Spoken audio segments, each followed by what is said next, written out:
이제 우리 하나님 말씀은 로마서 16장입니다. 로마서 16장 3절부터 16절까지 말씀입니다. 로마서 16장 3절 제가 먼저 읽습니다.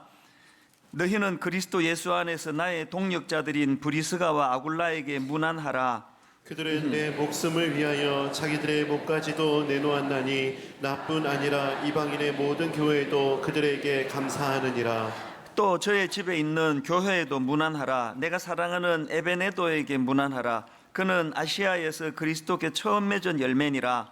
너희를 위하여 많이 수고한 마리아에게 문안하라.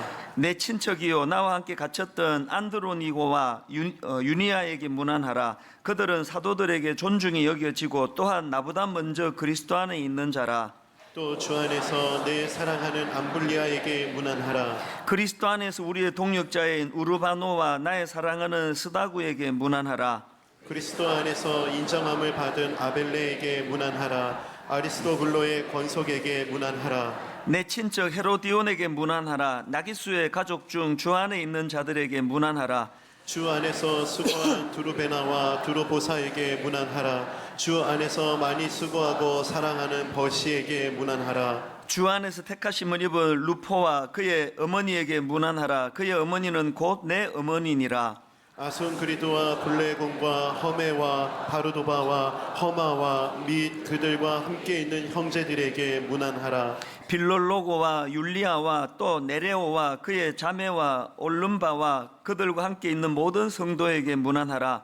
너희가 거룩하게 입맞춤으로 서로 문안하라. 그리스도의 모든 교회가 다 너희에게 문안하느니라. 아멘. 언젠가 TV에서 어느 회사를 소개하는 프로그램을 보았습니다. 그 회사는 지금 그 청년들이 가고 싶어하는 회사 중에 하나라고 알려져 있는데요.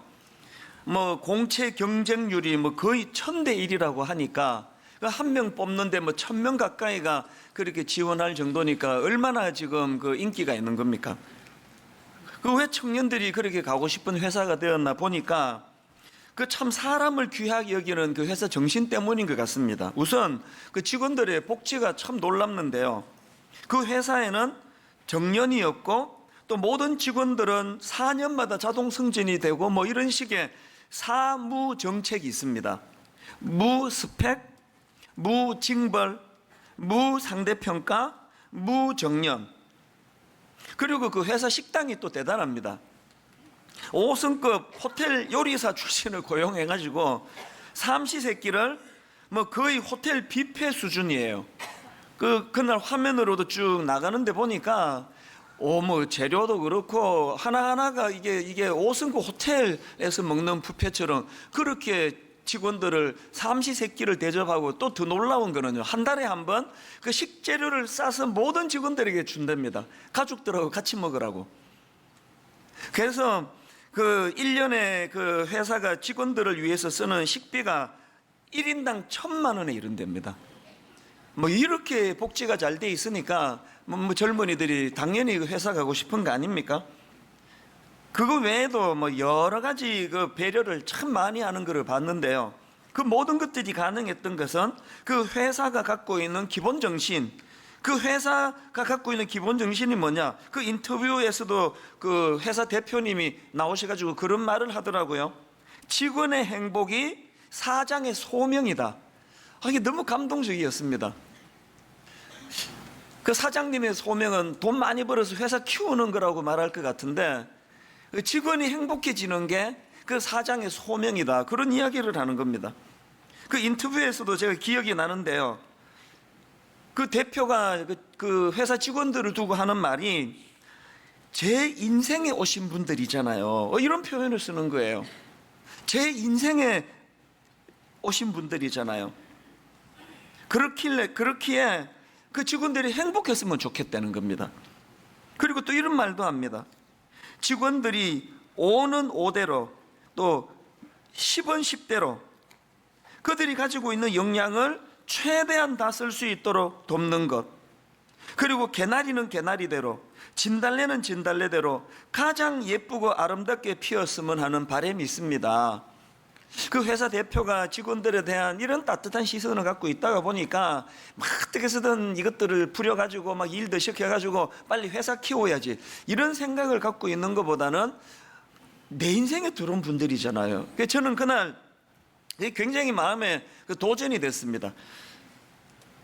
저도 저 나름대로 그 직원들한테, 우리 교역자들한테 잘한다고 그런 생각을 해왔는데요, 그런 생각했던 것 자체가 부끄럽더라고요. 그렇다고 또 교회가 이거 뭐 성도님들 헌금각 유지하는데 이거 보고 제가 교회 5성급 요리사 출신 직원을 고용하고 막 호텔 뷔페식으로 대접하고 뭐 그렇게 하면 또 안 되지 않습니까? 그러나 이분의 어떤 그 사람을 귀하게 여기는 그 정신, 이게 참 배워야 될 점이라고, 저녁 늦게까지 그날 잠을 좀 뒤척뒤척 하면서 많은 생각을 하는 그런 시간을 가졌었습니다. 제가 오늘 본문을 묵상하다가 그날 밤이 떠오른 이유가 있습니다. 지난주에도 말씀을 드렸지만 로마서는 교리서입니다. 교리서라면 그 앞에 나오는 15장까지로 딱 끝내는 게 깔끔하고 모양새가 좋습니다. 방금 여러분이 그 본문을 쭉 읽어보셔서 알지만 그 생전에 처음 들어보는 사람 이름이 쭉 열거되는 이게 이 교리서라는 그 로마서에 이게 좀 어색하기도 하고 이렇게까지 이 누군지도 모르는 이름을 여기 넣어야 되나, 그런 생각이 들게도 만드는 그런 16장이지만, 그러나 저는 사도 바울이 아주 그 뭐 논문 쓰듯이 15장으로 깔끔하게 끝내질 않고 거기에 자기가 사역할 수 있도록 도와준 많은 사람들의 이름을 열거하고 그들에게 고마움을 표하고 또 그들에게 문안하라고 부탁하는 그런 모습이, 아까 그 회사에서 그 직원의 행복이고 사장의 소명이다, 이런 생각하고 이것이 좀 맞닿아 있지 않을까, 그런 생각이 들었기 때문에 제가 그 TV 프로그램이 생각이 불쑥 난 거거든요. 그러고 보면 사도 바울은 사람을 귀하게 여기는 태도를 갖고 있었고, 뿐만 아니라 사람 때문에 참 행복했던 그런 분이었겠다, 그런 생각을 합니다. 오늘 본문 로마서 16장 3절과 4절에도 보니까 너희는 그리스도 예수 안에서 나의 동역자들인 브리스가와 아굴라에게 문안하라. 그 다음 보세요. 그들은 내 목숨을 위하여 자기들의 목까지도 내놓았나니. 이 브리스길라와 아굴라 이 부부도 대단한 헌신이지만요, 전 이런 생각을 합니다. 사도 바울이 이 부부를 얼마나 따뜻하게 다가가고 마음으로 그들을 섬겼으면 이런 생각까지 하겠냐고요. 그저 뭐 대사도라고 큰 교회 목사 되면은 나 이찬수 목사 위에 난 목숨도 내놓을 수 있어, 이렇게 하는 거 아니잖아요. 그래서 이런 생각을 해봅니다.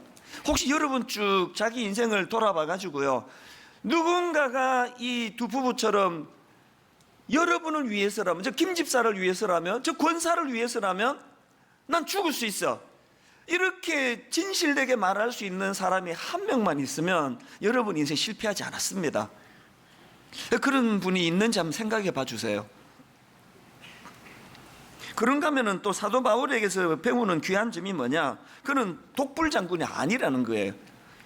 하나님이 자기를 큰 종으로 세웠다고 막 거들먹거리고 막 니들 돈 필요 없어, 난 다 할 수 있어, 이런 부류의 사람이 아니에요.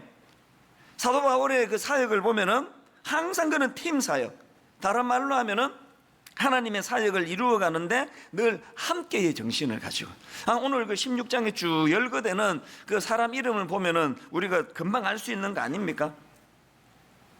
그래서 여러분, 교회는요 이처럼 사람이 곧 재산이에요. 사람이, 그 사람이 내는 헌금이 재산이 아니고요, 그 사람이 재산이에요. 그리고 또 그 사람을 소중히 여기는 그게 그 교회여야 한다는 겁니다. 창립 17주년을 맞은 오늘 의도적으로 제가 이 본문을 택한 게 아니지 않습니까? 그냥 쭉 로마서 순서대로 했는데 왜 하나님이 오늘 이 본문을 우리들에게 주셨을까? 그래서 저는 창립 17주년을 맞은 오늘 분당 우리 교회가 보다 더 성숙한 교회가 되기 위해서 어떻게 해야 하나, 우리 교회가 더 성숙해지려면 두 가지 구비 조건, 이것을 꼭 점검해야 된다고 생각하는데요. 여러분, 첫째로요, 분당 우리 교회가 성숙한 교회가 되기 위해서는 첫째, 구성원 개개인의 성숙함이 필요하다는 거예요. 그 구성원이 성숙하면 그들이 모인 공동체는 성숙한 공동체 아닙니까? 야구를 보면은 뭐 막 그냥 작전이 뭐 요란하고 그러진 않아도 나가기만 하면은 막 1번부터 9번까지 다 안타를 치면 저절로 1등이 되는 거 아닙니까? 이런 의미에서 우리 개개인이 하나님 앞에서 성숙해져야 되는데요. 제가 오늘 본문 그 사도행전 16장을 쭉 보면서 그 지도자인 사도 바울도 대단한 분이지만요, 이 본문에서 열거되는 그 이름 하나하나 이분들이 안 알려졌다는 것 뿐이지 다 너무나 대단한 분들이더라고요. 우선 그 이름 앞에 등장하는 그 수식어들을 보면은 하나같이 너무 귀해요. 지난주 소개해드렸던 베베라는 여성에 대해서는 그 앞에 어떻게 소개가 됐습니까? 1절을 한번 보시겠습니까? 내가 갱그레아 교회의 일꾼으로 있는 우리 자매 베베를 너희에게 추천하노니 한 지역 교회에서 참 아름답게 헌신하는 모습을 보여준 분이 베베라는 여성이고요. 그런가 하면 6절을 보십시오. 그 이름 앞에 수식어들이 어떤 게 나오는지 한번 보십시오. 너희를 위하여 많이 수고한 마리아에게 문안하라. 7절 내 친척이요 나와 함께 갇혔던 안드로니고와 유니아. 10절 그리스도 안에서 인정함을 받은 아벨레. 12절 주 안에서 수고한 드루베나와 드루보사. 또 그 다음 나오는 거 주 안에서 많이 수고하고 사랑하는 벗이. 이런 식으로 오늘 본문에서 열거된 무명의 인물들 모두가 다 그 나름대로 너무나 아름답게 성숙하게 그 하나님의 나라를 위하여 헌신하던 분들이라는 거예요. 제가 이번 대지에서도 다루겠지만 로마 교회 성도들은 다양한 출신과 배경을 가지고 있는 그런 사람들로 구성된 교회거든요. 인종적으로는 유대인도 있었고 이방인도 있었고 사회 신분적으로는 노예도 있었고 자유인도 있었고 그런가 하면은 그 당시에 무시당하던 여성도 있었고 남성도 있었고 다양한 출신 배경이 있는데 그 모두가 다 너무나 아름다웠던 게요, 노예는 노예대로, 귀족은 귀족대로, 가진 자는 가진 자대로, 못 가진 자는 못 가진 자대로 다 그 안에서 자기가 할 수 있는 일들을 기뻐하면서 헌신하는 그런 모습을 보였다는 것입니다. 아까 제가 언급해 드렸던 것처럼 이런 일대로, 백은 백대로, 개나리는 개나리대로, 진달래는 진달래대로 서로가 자기가 아름다움을 드러낼 수 있는 것들을 드러내며 그렇게 기쁘게 헌신하며 살아가는 성도들이 모인 교회, 이런 교회가 건강한 교회 아니겠습니까? 저는 이런 로마 교회의 모습을 쭉 보면서 불쑥 모세가 떠올라졌는데요, 여러분 다 아시지만 하나님께서 그 당시 모세는요, 사람 죽이고 도망가가지고 양이나 치고 있던 그런 상황인데 하나님이 그 초라한 모세를 지도자로 불러주시는데 하나님이 모세를 지도자로 부르시는 과정에서 질문을 하나 던집니다. 무슨 질문을 던지는가 보니까 출애굽기 4장 2절입니다. 여호와께서 그에게 이르시되 내 손에 있는 것이 무엇이냐? 그가 이르되 지팡이니이다. 이게 너무나 의미가 있는 말씀이에요. 양치는 사람이니까 당연히 지팡이, 이건 뭐 대단한 사람만 들고 있는 게 아니잖아요. 그리고 어디서나 구할 수 있는 게 지팡이 아닙니까? 하나님이 내가 니를 막 이스라엘 민족의 지도자로 쓰려고 하는데 니 그래갖고 안 된다. 또 있는 것도 내놔봐. 뭐 있어? 한번 내놔봐. 꺼내봐. 이거 아니에요. 네 손에 있는 게 뭐냐? 지팡이입니다. 그랬더니 하나님이 그 모세의 대답을 들으시고는 17절을 보세요. 너는 이 지팡이를 손에 잡고 이것으로 이적을 행할지니라. 저는 너무 감동이 되는 거예요. 지금 하나님은 모세를 통해 어마어마한 일을 이루시기를 원하시는데 모세가 가진 그 대단한 걸 원하지 않으십니다. 네 손에 뭐가 있니? 지팡이입니다. 그 지팡이를 가지고 뭘 하라는 거예요? 하나님의 놀라운 이적을 행하라는 겁니다. 모세 손에 들려 있으면 보잘것없는 지팡이에 불과하지만 그 지팡이가 하나님에 의해 쓰임을 받으니까 홍해를 가르는, 반석을 쳐 물을 내게 만드는 기적의 도구가 되더라는 거예요. 이런 점에서 여러분, 우리 모두가 다 자기를 돌아보고 점검해야 하고 또 반성해야 되는데요, 저는 하나님께서 네 손에 들린 게 뭐니? 지팡이입니다. 이 구절을 보는데 오병이어의 기적의 그 도구, 어린아이의 도시락이 생각이 나는 겁니다. 요한복음 6장 8절 9절입니다. 너무너무 많은 사람들이 모여 있는데 지금 저들에게 뭘 먹여야 되는데 어떻게 해야 되느냐 그랬더니 제자 중 하나가 이렇게 말합니다. 6장 8절 제자 중 하나고 시몬 베드로의 형제 안드레가 예수께 여짜오되 여기 한 아이가 있어 보리떡 5개와 물고기 2마리를 가지고 있나이다. 그러나 그것이 이 많은 사람에게 얼마나 되겠사옵나이까. 주님 앞 보고할 때 그 앞에 말만 했으면 좋았을 텐데요. 여기 한 아이가 있어 보리떡 5개와 물고기 2마리를 가지고 있나다. 이렇게만 보고했으면 좋았을 텐데, 그러나 이게 항상 문제예요. 그러나 그것이 이 많은 사람에게 얼마나 되겠사옵나이까. 맨날 자기 관점으로 하나님을 재단하는 거 아닙니까? 저는 여러분 여기 나오는 그러나 그것이 얼마나 많은 사람에게 얼마나 도움이 되겠습니까? 이 말씀을 보면서 우리 모두가 다 먼저 우리 자녀들에게 다 사과해야 되는 게 이거예요. 우리 아이들에게 뭘 사과해야 됩니까? 이 점수 갖고는 지방대학밖에 못 가. 니 이래가지고는 쓰이기가 어려워. 그러나 그것이 많은 사람에게 얼마나 되겠사옵나이까. 왜 우리가 그 아이들이 부모의 그 잣대로 그렇게 판단되어져야 되느냐고요. 하나님의 딸인데, 하나님의 아들인데. 그런가 하면은 여기 나오는 그러나 그것이 이 많은 사람에게 얼마나 되겠사옵나이까라는 이 구조를 가지고요, 여러분은 누구보다도 여러분 자신에게 사과를 해야 돼요. 이 긴 세월을 허송세월하면서 허구한 날 내뱉은 말이 이거 아닙니까? 내가 가진 인생의 요 재료, 이거 도시락 어린애가 먹어도 이게 양이 될 것 같지도 않은 이 도시락밖에 없는 인생인데, 태어날 때부터 찢어지게 가난한 집안에서 내가 태어났는데, 아버지도 돌아가셨는데, 부모님이 이혼했는데, 난 지방대학밖에 못 나왔는데, 이 작은 도시락 하나가 이 많은 사람에게 얼마나 유익하겠습니까? 여러분 그렇게 자기를 자꾸 그렇게 스스로를 재단하면서 얼마나 그 긴 시간을 허송세월을 하셨냐고요. 한번 들여는 보기는 했습니까?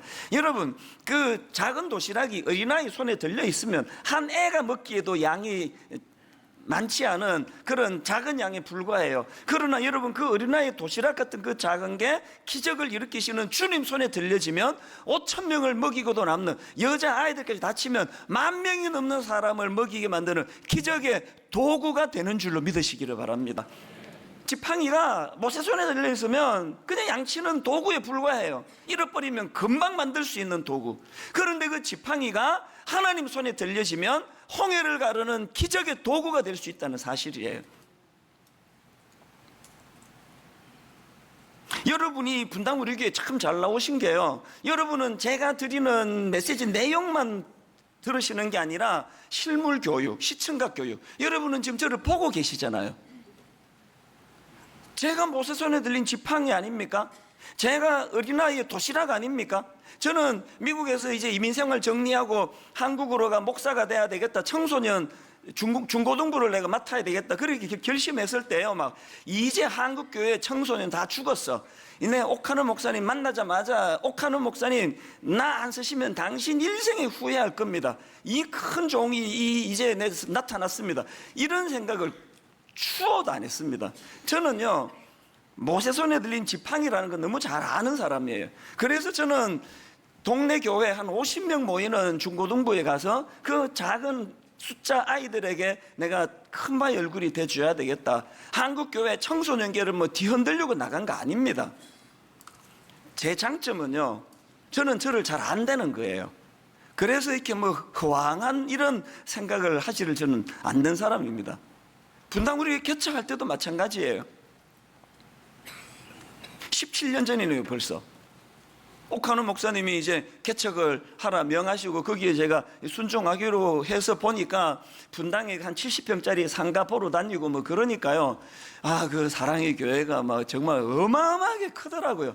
10년 있을 동안에 못 느꼈는데요, 상가 70평 보고 교회 보면 교회 너무 크고, 그래서 저는 그때 참 마음이 가난해져 있을 때예요. 너무 두려운 거예요. 이 마른 막대기 같은 내가 이제 이 교회를 어떻게 이게 단임 목사가 되나, 그래서 너무 두려워하던 차인데요, 그때가 이제 12월 20일인가 21일인가 수요 예배, 크리스마스 이제 그 바로 전 수요일 날 그 칸타타, 성가대에서 칸타타 발표를 했는데요. 뭐 1부부터 몇 부까지 성가대 연합으로 해놓으니까 막 규모가 대단했죠. 막 오케스트라도 대단했고요. 그리고 나서 이제 막 성가대원들이 다 안에 서서 이제 막 찬양을 하는데 나는 뭐 노래는 안 들어오고 와 사람 진짜 많다. 그래서 제가 세 봤어요. 노래는 안 듣고 하나 둘셋넷 다섯 이제 세 보니까 대원이 120명이더라고요. 그게 너무 부러워가지고요. 그 옆에 있는 그 선배 목사님하고 같이 앉아 있었는데 그 목사님 보고 내가 이렇게 조용히 말해 연주하는데 내가 개척하는 교회가 저 성가 대원만큼만 모이면 내가 소원이 없겠습니다. 그랬더니 옆에 그 선배 목사님이 내 손을 꽉 쥐면서 기도하면 할 수 있어.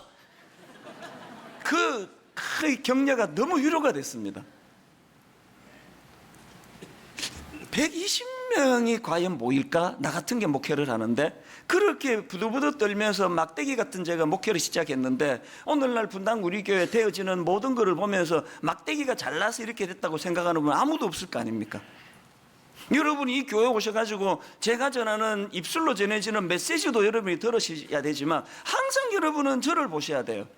이 찬수 목사, 어린애 도시락 같은 저 사람, 모세손에 들리지 막대기 같은 저 사람, 저런 사람도 하나님 손에 제대로 들려지면 하나님 일하시는구나. 그게 분당 우리 교회구나.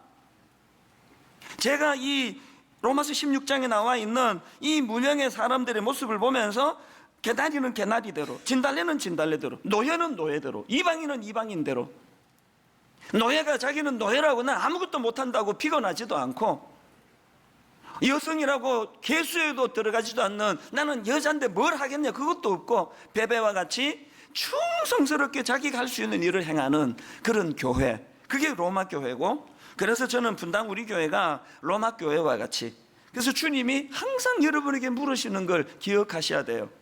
네 손에 든 게 뭐니? 내 눈엔 안 보이는데 뭐 한번 내놔봐라 이러지 않으세요. 이미 잘할 수 있는 거, 그 네 손에 든 게 뭐니? 지팡인데요. 목자가 지팡이 있는 게 뭐가 대단한 일입니까? 저는 여러분 삶이, 또 여러분의 자녀와 가정의 삶이 예수님 손에 붙들린 어린아이의 도시락 같은 존재가 되시기를 바랍니다. 이걸 깨닫는 그 사람이 성숙한 사람이에요.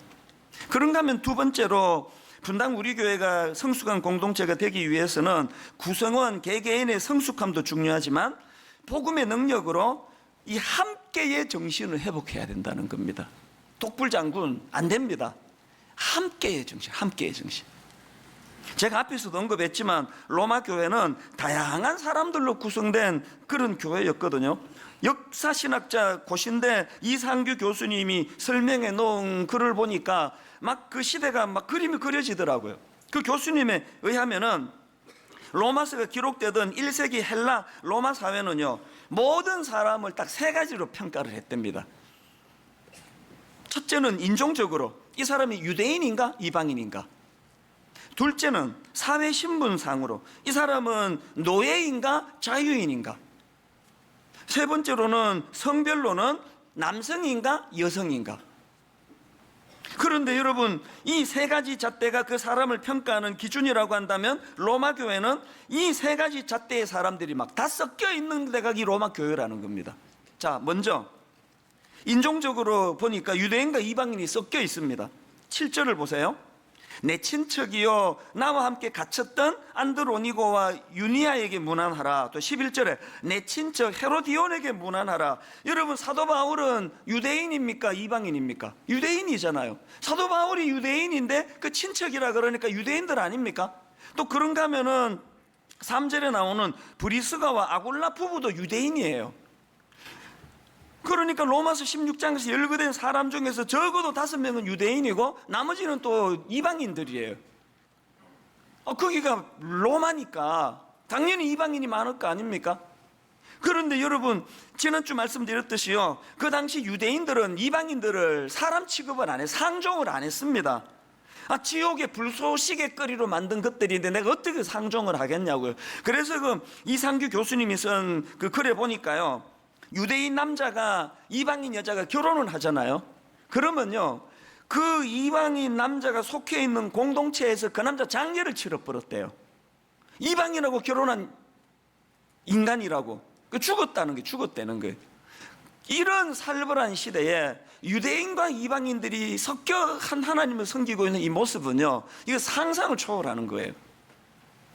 그런가 하면 두 번째로 그 당시 로마 교회는 노예와 자유인이 섞여 있는 공동체였다는 겁니다. 어떻게 아느냐? 그 당시에는요, 그 사람 이름만으로 사회적 신분을 가늠할 수 있게 하는 그런 이름들이 많았답니다. 예를 들면은 빌레몬스의 그 오네시모라는 노예가 나오지 않습니까? 오네시모가 무슨 뜻인가 하니까 쓸만한 놈, 이런 뜻이래요. 딱 들으니까 양반 같으세요?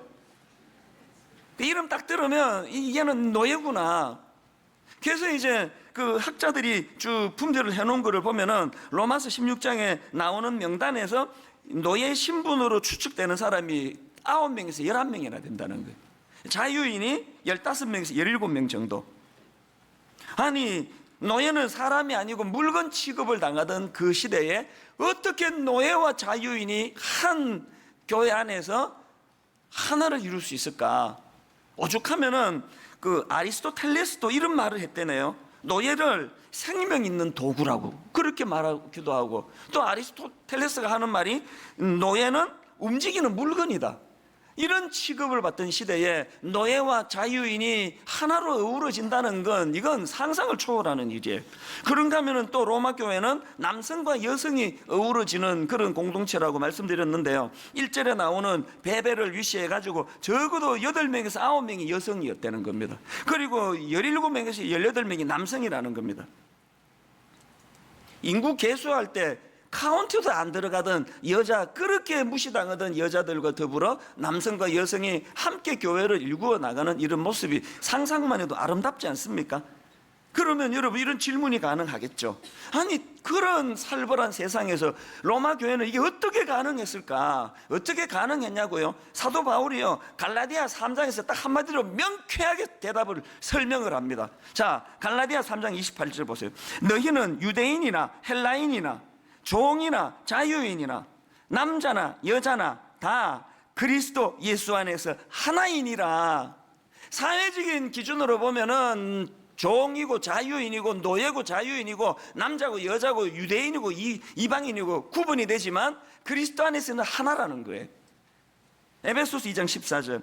그는 우리의 화평이신지라 둘로 하나를 만드사 원수된 것 곧 중간에 막힌 담을 자기 육체로 허시고.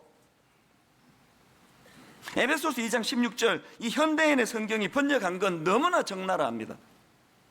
또 십자가로 그들의 적개심을 죽이고 둘을 한 몸으로 만들어 하나님과 화해시키기 위한 것입니다.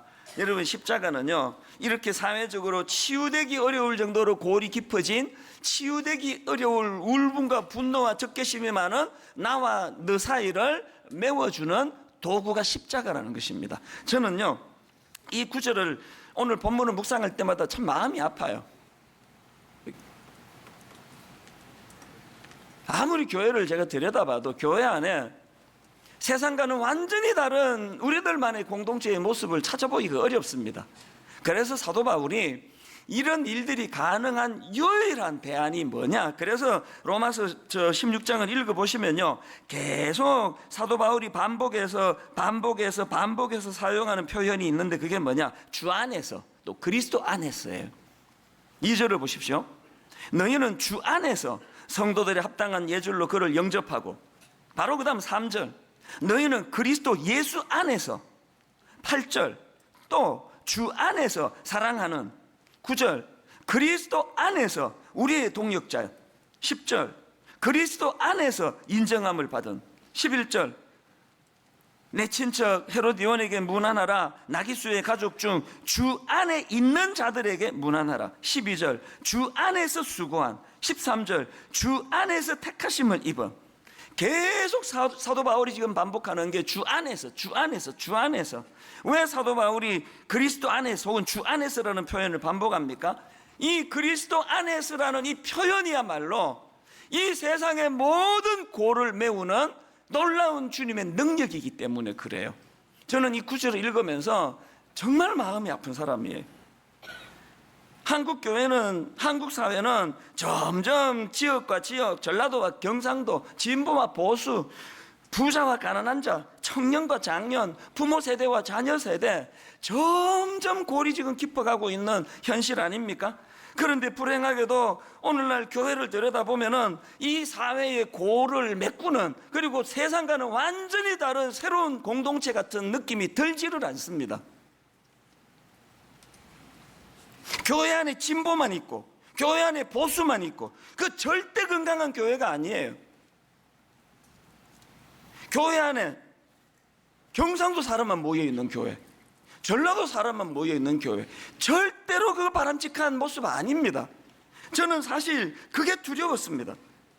저기 경상도 사람 아닙니까? 그것도 막 사투리, 액센트가 엄청 심한, 딱 들으면 어디 경상도구나. 그래서 이 교회가 막 그냥 막 경상도 사람만 모이는 교회가 되면 어떡하나 개척하고 많이 두려웠어요. 마침 어제 토요일 날 저희 교회 6번째 분립개척교회가 창립 예배를 드리는 날이었거든요. 그 제가 내일 전할 말씀을 쭉 정리를 하는데 뭉클해진 대목이 하나 있었습니다. 1호부터 6호까지 우리 부교역자들 중에 분립개척 나가라고 선정해서 내보낸 교역자들 중에 6명 중에요, 분립개척 6명 중에 4명이 전라도 호남 분들인 거예요. 일부러 그렇게 뽑은 거 아니에요. 한때 부교역자, 내가 우연히 조사를 해봤더니요, 한때 부교역자 중에 호남 출신이 60% 넘은 적도 있습니다. 일부러 그렇게 뽑은 거 아니에요. 단지 염려만 했습니다. 담임 목사가 경상도 사람이기 때문에 너무 교역자들이 경상도 교역자만 뽑혀지면 안 되는데, 그 염려는 제가 갖고 있었습니다.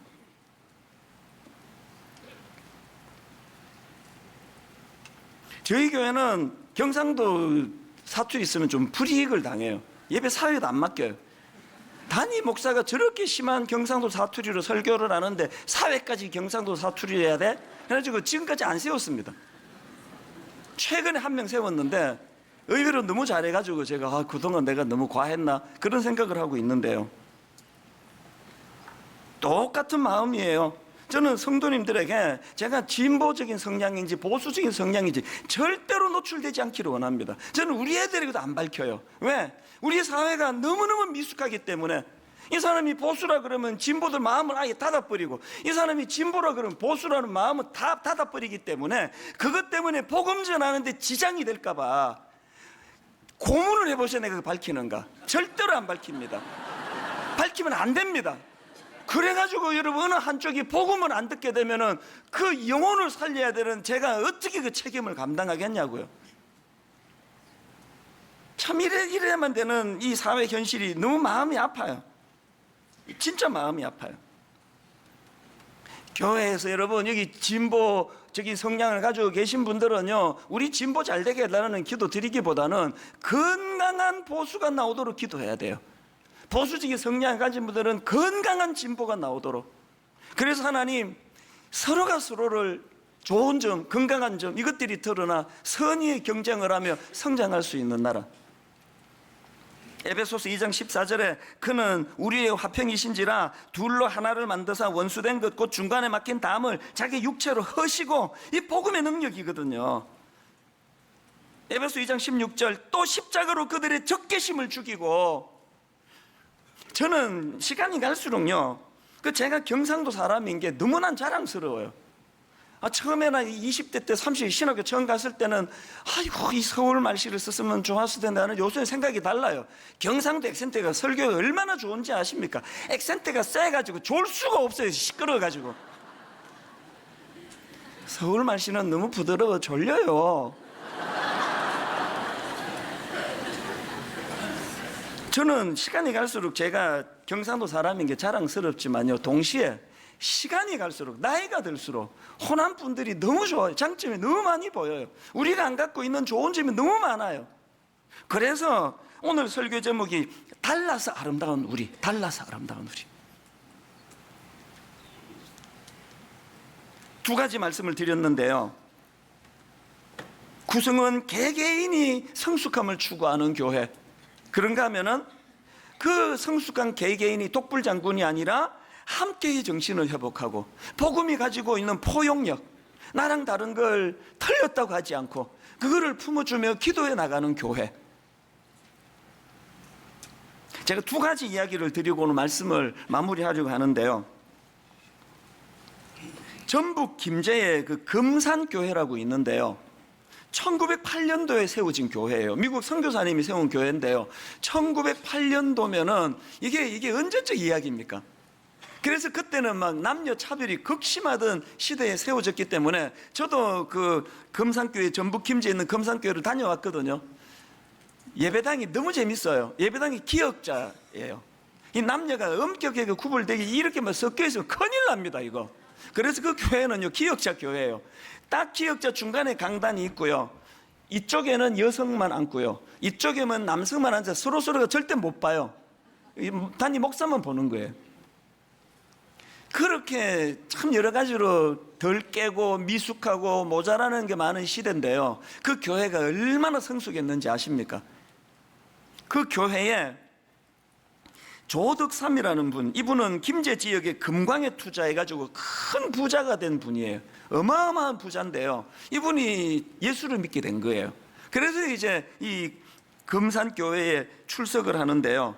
그 집에 그 머슴이자 마부 이자익이라는 분도 전도를 받았나 봐요. 그 머슴도 지금 같은 교회를 다니는 거예요. 근데 문제가 생긴 겁니다. 교회가 이제 막 성장을 하니까 장로를 뽑아야 되는데요. 장로 투표를 했는데 주인은 떨어지고 머슴이 장로가 된 거예요. 요즘 같아도 굉장히 기분 나빠할 텐데요. 1900년대. 모든 교회가 이제 초비상이에요. 왜? 건축도 그 부자 조덕삼이라는 분이 교회도 지어주고 헌금 대부분이 그분이 하는데 이제 시험 받아가지고 교회를 떠나면 어떡하느냐고. 그런데 이 조덕삼이라는 이 부자분이 대단한 분이에요. 그 염려를 다 알고요. 공개적으로 말했답니다. 비록 집에서는 내 머슴이지만 교회 장로로 깍듯이 모시겠다고. 그렇게 교회가 평안해졌는데요.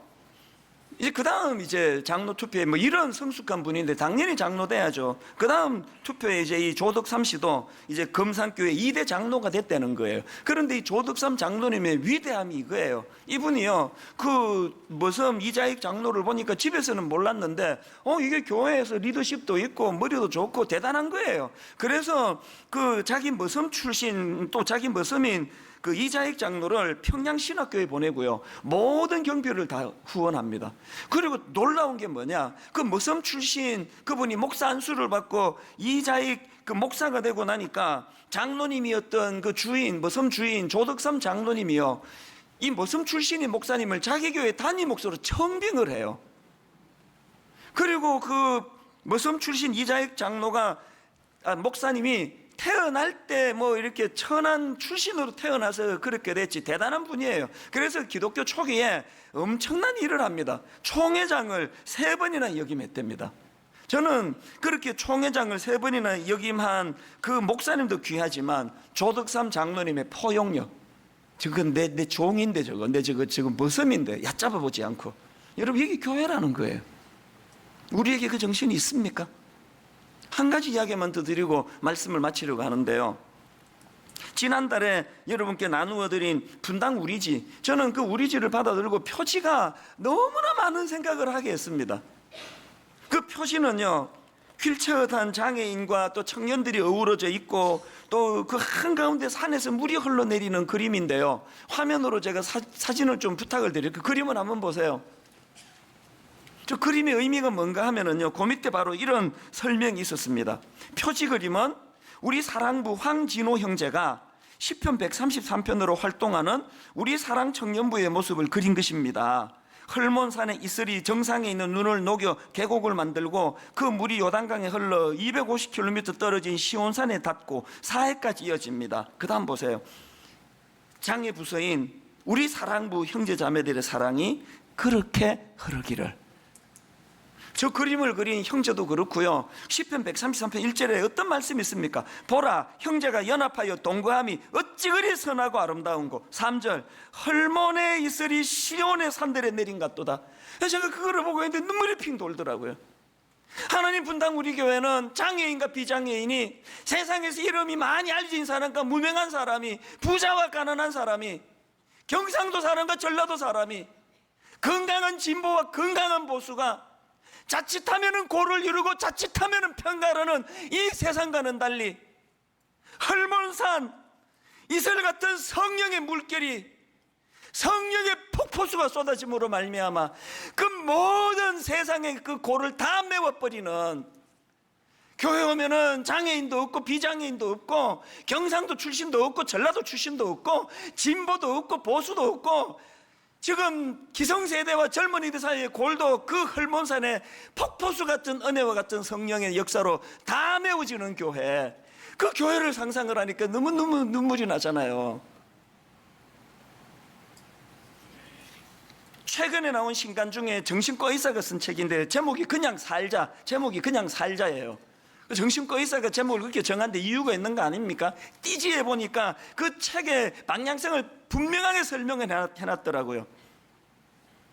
유연한 마음이 행복한 삶을 만든다. 유연한 마음이 행복한 삶을 만든다. 무슨 지역 가지고, 이념 가지고, 세대 가지고 사사건건 경쟁이 되고, 그래서 여러분이 불행해지는 거예요. 십자가의 능력, 서로에 대한 적개심을 허물어주는 십자가의 능력, 분당 우리 교회가 그런 교회 되기를 바랍니다. 결론을 맺으면서 제가 이번에 설교 후에 찬양을 선택한 이유가 있는데요, 이 모든 것들을 가능하게 하신 예수 그리스도, 그분이 17주년의 주인공이세요. 그분을 집중하고 그분에게로 가야 되고요. 이 찬양을 내가 선택한 거는 후렴이 이래요. 주님 앞에 내가 서 있네, 주 앞에 내가 서 있네, 주는 거룩하신 하나님 그 앞에 서 있네. 그 주님 앞에 내가 서 있을 때 누구를 향한 편견, 누구를 향한 업신여기는 마음, 누구를 향한 깊은 골 다 사라지고 헐몬산의 폭포수 같은 성령의 역사가 우리를 회복시켜 주실 줄로 믿습니다.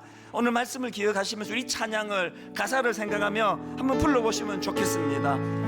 아름답고 갖고 있는 그것 때문에 상처를 받고 아픔을 경험한 한 분 계세요? 불이익을 당한 분 계세요? 교회는 그렇게 받은 상처가 치유되는 곳이에요.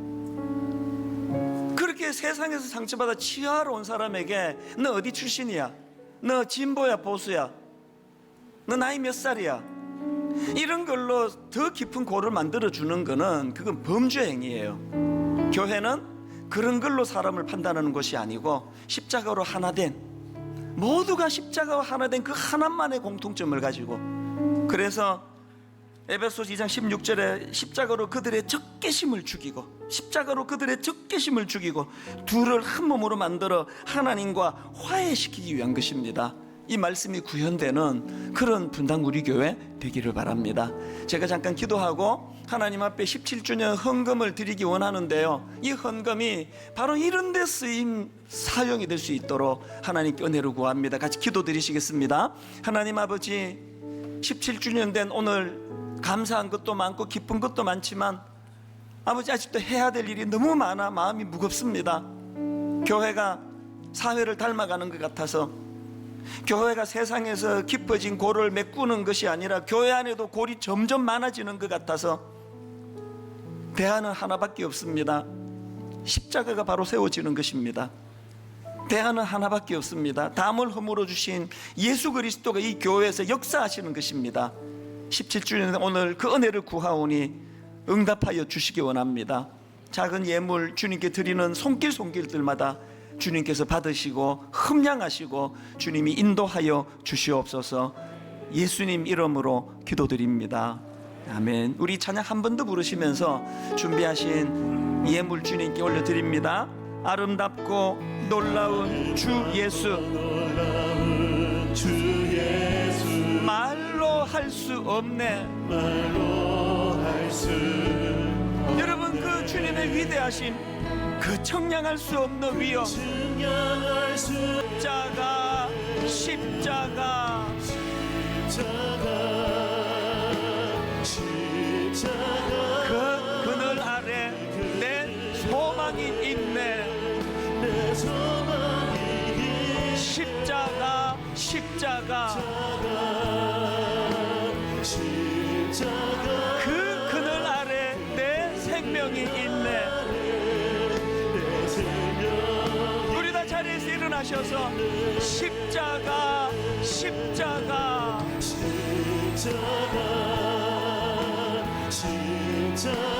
그 그늘 아래 내 소망이 있네. 십자가 십자가 그 그늘 아래 내 생명이 있네. 우리 마지막으로 다시 한번 선포합니다. 두 갈래로 기도하기 원하는데요. 세상에서 받았던 상처, 가난한 것 때문에 경제적인 어려움으로 업신여긴 당했던 거, 나를 초라하게 몰아붙였던 거, 기능만 가지고 나를 대하는 거, 이런 것들로 나를 함부로 판단하는 세상, 아버지 이런 많은 상처를 세상에서 받았는데 오늘 온전하게 십자가 아래에서 십자가로 그들의 적개심을 죽이고, 그리고 또 아버지 나는 누구와 관계가 지금 불편해져 있는데 하나님 이것이 회복이 잘 안 됩니다. 관계에 십자가의 능력이 나타나기 원합니다. 교회 안에 놀라운 회복이 고를 메워주시는 헐몬산에 부어주시는 은혜가 우리들에게 임하기 원합니다. 이 두 가지 제목을 가지고 우리 통성으로 같이 기도하기 원합니다. 같이 기도하시겠습니다. 살아계신 하나님 아버지, 주님의 은혜를 구합니다. 하나님, 주님으로부터 부어지는 그 은혜가 아버지 하나님 우리 안에 있는 그 신경 가운데 하나님의 은혜로 충만해지며 채워질 수 있기를 원합니다. 깨어진 관계 위에 아버지 분열된 관계 위에 생각 위에 그리스도의 보혈과 그리스도의 은혜로 채우사 아버지 하나님 아버지, 분당 우리에게는 성숙한 교회가 되기를 원합니다. 하나님, 분당 우리 교회는 우리 성도님들 개개인이 십자가 아래 점점 더 성숙해지기 원합니다. 노예는 노예의 자리에서, 자유인은 자유인의 자리에서, 유대인은 유대인의 자리에서, 이방인은 이방인의 자리에서, 남성은 남성의 자리에, 여성은 여성의 자리에서, 그래서 내게 맡겨진 사명을 순복히 잘 감당하는 성도들이 모인 교회가 되기를 원합니다. 그런가 하면 하나님, 나와 너가 이루어져 손을 맞잡고 하나가 되는 성숙을 허락하여 주시기 원합니다. 창립 17주년 된 오늘 이 시간, 하나님 아버지 온전히 부어주시는 은혜로 아버지 하나님 소망을 가지고 달려가는 믿음의 성도님들 되게 하여 주시옵소서.